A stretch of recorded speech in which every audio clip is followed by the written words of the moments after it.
జై. ఈరోజు వినాయకుడు పార్వతమ్మ ఒడికి చేరబోతున్నాడు.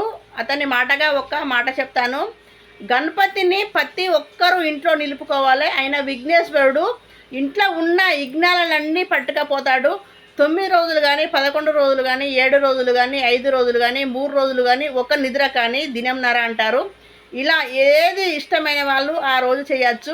మనం పెద్ద ఎత్తున చేయాలని కూడా ఏం లేదు. చిన్న మట్టి గణపతిని పెట్టుకొని తనని పూజించి మన ఇంటి వాళ్ళము చప్పట్లతో మనం ఒక బ్యాండ్ ఇట్లా ఎగించుకుంటా అయినా కానీ డోలు అలా కూడా తీసుకెళ్ళచ్చు. మనం పెద్ద ఎత్తున చేయాలి, పెద్ద ఖర్చు వస్తుందని అలా ఏం లేదు.